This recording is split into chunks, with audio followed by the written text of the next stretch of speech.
In this video, I'm going to share with you the common themes that Shanann Watts and I have in our relationships with our abusers. And for those of you who don't know, Shanann Watts is the woman who ended up dead because she stayed. Shanann had a history of toxic relationships, and the toxicity of those relationships manifested in her body as an autoimmune disease called lupus, and mine has manifested as rheumatoid arthritis. She was targeted online for her light. She was a very gregarious, outgoing, and a person just full of life. She married someone who was quiet and seemingly kind. He didn't show much of himself. He only mirrored her and the people around him. He acted like a doting father and husband, but lacked engagement and was oftentimes detached. She tried really hard to bring light and happiness to his family, who also responded numb, detached, and cold. She was a social media influencer and was working really hard on building a business, and it was going well.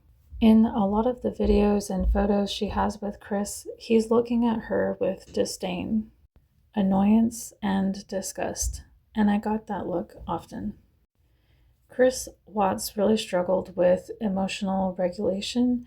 He had inappropriate displays of emotion, like when he was being interviewed and his wife and children ended up missing. He was smiling through the whole interview, and he even laughed. When I would express heartbreak or any deep emotion to my ex-husband, I got laughed at as well. Chris Watts oftentimes did not even live with his family, his wife and children. He lived on the other side of the country, where he had a secret girlfriend and a secret life. My husband at the time did the same thing. He left, moved across the country, and had a secret girlfriend with a secret life. The majority of my marriage with my ex-husband he spent living with his mother. He was a Disneyland dad, there for the fun, but not ever when it actually mattered. Shanann had to deal with a very toxic mother-in-law who felt like she ruled the roost. And days prior to her death, she got in an argument with her mother-in-law about her daughter's peanut allergy. Her mother-in-law was trying to take over her motherhood and her position as a wife. And Chris Watts' mother supported him in every toxic action he ever took, even killing her. Not long before Shanann's death, she started standing up for herself in this toxic dynamic between mother and son, and how it was affecting their marriage and relationship. She was standing up for herself against the belligerence of her mother-in-law and how Chris had shown complete apathy toward her and her children, and that's when things became very dangerous. And the same thing happened with me and my ex-husband when I told him that we really needed to set some boundaries with his mother because her goal was to get in between us with a grenade and completely destroy our family. He became so upset about that he threatened to unalive himself.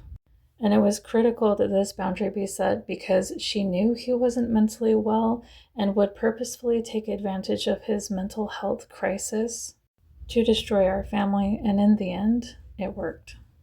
And she was very belligerent in her efforts to destroy the family. She would come over to my home unannounced to scream at me that I would need to let my marriage go, or even going as far to travel all the way to Texas from Utah, unannounced, to tell us what to do with our marriage. And it always was when my ex-husband was in a mental health crisis that she took these actions. And it was so extreme that even twice my children and I ended up homeless because she tried to destroy our stability and our family's togetherness. Because of the chaos that she created and my ex-husband's mental illness created in our lives, my daughter ended up with severe anxiety, panic attacks, and all of my children suffer from the heartbreak that this toxic mother-son duo has created. So it was critical that we set boundaries, but when I realized that that was a dangerous thing to do, but at the same time, he was a dangerous person to keep, and so was she, I walked away. I tried so hard to figure out how to resolve a problem that couldn't be fixed. I tried so hard to share love, to communicate, to try to figure out how we could come to common ground and heal the situation. But I was met with silence apathy, threats, lies. And when it came down to it, I realized that it was dangerous for me to stay, and so I left, and I never looked back.